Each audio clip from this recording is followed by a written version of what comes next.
जी का पैसा डलवाओ, foreign country चले जाओ. So you have to realise this कि is your father actually rich? Is there a plan for return on investment कि पिताजी का इतना पैसा लगेगा, मैं ये काम करूंगा, इतना कमाऊंगा, ये फायदा है, चाचा जी या ताऊ जी या फूफा जी ऑलरेडी वहां पे हैं, ये ज्वाइन कर लूंगा. If this is the plan, please by all means do it. But just because you can't figure it out here doesn't mean you go there, because if you can't figure it out here, you won't be able to do it there also. जो काबिल बच्चे हैं वो वैसी scholarship ले लेते हैं, उनके पिताजी वैसे ही खुद सजेस्ट कर देते हैं. There are lot of means to go out there and do such things. ठीक है. So there has to be a plan per se. Going to those countries in today's economic circumstances do not make any sense, because all governments have become very popular and protectionist. So in US से बहुत लोग वापस India आ रहे हैं, क्योंकि वहां वो अब कंपनीज को अगर नौकरी से निकालना है तो बाहर वालों को ही निकालेंगे ना, अपने वालों को नहीं निकालेंगे. सो ऐसे इकोनॉमिक टाइम्स में तो it doesn't make sense. Second time, ये जो डिग्रियां बहुत कर रखी हैं कि बाहर अच्छी हैं, ये अच्छी हैं, इनकी इंडिया में उतनी वैल्यू नहीं है, बाहर हो सकती है. तो अगर इंडिया में ही आना है तो फिर बाहर गई क्यों पढ़ने इतना, और बाहर ही रहना है तो बी वेरी क्लियर कि वहां झाड़ू पोछा भी अपना करना पड़ेगा, खाना भी खुद बनाना पड़ेगा, क्योंकि वहां you have to be ultra rich to afford others to do all the stuff which in India a normal middle class person can afford. India में जो झाड़ू पोछा, बर्तन, गाड़ी ड्राइवर, ये वो सब नैनी शैनी मेड वेड अफोर्ड कर सकते हैं, बाहर you have to be ultra rich. तो परचेजिंग पावर पैरिटी पीपीपी पे you have to see कि बाहर जाना makes sense or it doesn't make sense. If your father is a rich guy, he's already having some good business, you want a good exposure, you want to go to a particular institute to learn that particular thing which you will monetize in India, and the plan is there, by all means go. It's your money, your father, your career, please. It's not a blanket rule which I'm saying. So you should remember this thing, that it may not be a very good idea. Now the sixth point I come is authority bias.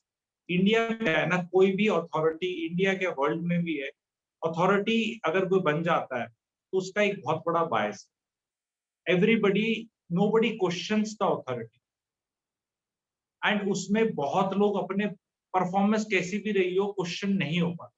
तो authority में एक experiment किया गया कि US में, कि एक scientist था, वो कहता मैं एक्सपेरिमेंट कर रहा हूँ कि इस शीशे के अक्रॉस ना बंदे को शॉक्स देने 15 वोल्ट, 30 वोल्ट, 40 वोल्ट, तो कुछ मैं नोटिंग्स करूंगा और एक्सपेरिमेंट चलेगा. अब सबको पता है 450 वोल्ट तो लीथल है, एक्चुअल में कोई करंट नहीं था और वो बंदा एक्टर था, लेकिन ये इन लोग को नहीं पता. तो वो बोले जा रहा है और तेज, और कर, और कर.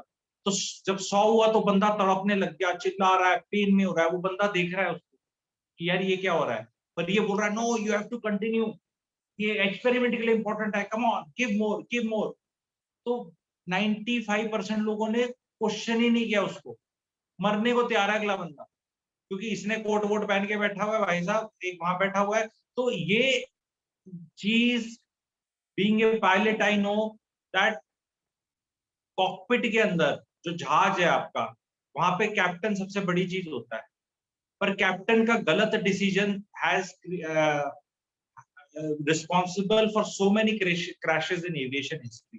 तो एविएशन वाले इस चीज को बिल्कुल जीरो करने की कोशिश करते हैं. They call it cockpit crew management, resource management, CRM, cockpit resource management, जिसमें इस अथॉरिटी बैच को नीचे किया जाता है, ताकि ऐसा ना हो कि एक आदमी अपनी अथॉरिटी में कुछ भी कर ले और जो को पायलट है वो देख रहा है कि इसके डिसीजन खराब जा रहे हैं, थ्रॉटल सेटिंग ठीक नहीं है, पावर ठीक नहीं है, इंजन सेटिंग ठीक नहीं है, रेट ऑफ डिस्टेंस ज्यादा हाई है, अप्रोच ठीक नहीं है, स्टीप है, इट्स नॉट सेफ. तो he calls out, he doesn't say कि ओ भाई साहब तू तो इतने 10,000 घंटे का पायलट है, मैं तो कुछ नहीं बोलूंगा, फिंगर ऑन लिप्स. सो यही चीज को लाइफ में भी डालना है. पापा कह रहे हैं, मम्मी कह रही है, सब कह रहे हैं, मेरे साथ गलत हो रहा है. अब आप ये देखो, पापा कुछ कह रहे हैं कि ये कर ले, तो वो आप करने में दुखी हो, आप उनकी बात नहीं मानोगे और वो दुखी हो जाएंगे, इस बात से भी दुखी हो. तो दोनों सर्कमस्टांसेस में तो आप दुखी ही रहोगे, क्योंकि अगर आपको अपने मन का नहीं करने दिया तो आप तो दुखी हो ही हो, और मन का करने दिया तो पिताजी दुखी हैं, सिंस वो दुखी हैं तो फिर आप दुखी होगे। तो this thing you have to understand, and then life में कई बार डिसीजन मेकिंग टाइम होता है ना, आपको करना ही पड़ेगा इस, ठीक है। टाइटैनिक अथॉरिटी बाइस से नहीं डूबा था वो, और उसके बाइसेस थे वो, किसी क्लास में मैं बाइसेस समझाऊंगा, अथॉरिटी बाइस नहीं था, ठीक है। So this is was it. Now I'll come to my last topic. Why, in my opinion, it does not make sense to do government jobs or apply for. Reason इसका ये है कि जो गरीब आदमी है उसका बच्चा अफसर बन जाए तो उसके लिए बहुत ग्रेट अचीवमेंट है, और अफसर का बच्चा अफसर बन जाए तो कोई न्यूज नहीं है। रिक्शा वाले का बच्चा आईएएस बन जाए तो हेडलाइंस, कुली का बच्चा आईएएस बन जाए हेडलाइंस है, आईएएस का आईएएस बन जाए हेडलाइंस नहीं है, और आईएएस का आईएएस बन भी नहीं रहा, क्योंकि उन्हें पता है कि जो नौकरियों में हैं उनको पता है क्या है। So lot of people who are wanting to do government jobs just for the security part of it, कि भाई बस हो गई और शादी हो जाएगी, शुड नो इन 2021 जून से नेक्स्ट आपको 2071 तक के लिए प्रोग्राम है नौकरी का, क्योंकि आप लोगों की जो एवरेज एज है वो पर डेकेड 2 से 3 साल बढ़ रही है, लाइफ एक्सपेक्टेंसी 71 72 पे है। तो जो आज के दिन 21 31 है उनकी तो एवरेज लाइफ एक्सपेक्टेंसी 85 87 हो जाएगी। And it is a known fact कि आपको 10 से 15 साल काम करना पड़ता है अपनी एज जो एक्सपेक्टेंसी है उससे पहले तक to survive, because inflation and other things will catch up like that. So what you have to now do is, ठीक है, so what you have to do is that if you get into government job, उसके जो chance हैं वो खत्म होते जा रहे हैं। पर्क्स गवर्नमेंट ले रही है बिकॉज इतने ज्यादा दे नहीं सकती उनको, because of money issues in coming times. काम बहुत ज्यादा लिया जाएगा, टेक्नोलॉजी चीजों को बहुत ऑब्जर्व करने के लिए बहुत डाल देगी, तो वो जो चौधराहट थी उनकी, हीरोपना था, वो भी कम हो जाएगा। सो तनख्वाह एक पर्टिकुलर रेट पे बढ़ेगी। So if you are really good person and you want to do well in life, you are getting 3% increment. आप टाइम पास भी हो तो भी 3% है। After 10 to 12 years, you will realize that there is a stagnation coming in life. Plus, the uncertainty will be so high that every 1, 2, 3, 4 years you can be posted out anywhere, anytime. So there is no stability. तो जितनी भी आपको initially security लग रही थी, by the time you are hitting 35, 40, you realize कि यार इसमें तो कोई फायदा ही नहीं है। Your wife cannot do a job because if she does a job, she will do somewhere else. You will be somewhere else. You stay away. Anytime you can be posted out. The kids' education also suffers. These are the basic problems of government job. Very less government jobs will remain where this posting business will not take place. So that is one. Second, the competition has become so extremely tough that एक नौकरी को निकालने के लिए 4 5 5 6 attempt topper को भी देने होते हैं। Very rare you will find an IAS topper who's a first attempt वाला guy. Even the topper is also not first attempt. पिछले attempt में निकला ही नहीं, मतलब अभी तो उसने दोबारा attempt किया and he is topper. So इतने लोग इतने साल तक उसके अंदर परीक्षा दिए जा रहे हैं that people are losing the prime of their life. And if you do the mutual fund का SIP वाला business and the power of compounding, all of you know, the earlier you start earning, that money grows bigger. If you start earning late, obviously it will be less. And what are the probability chances of you actually getting that job?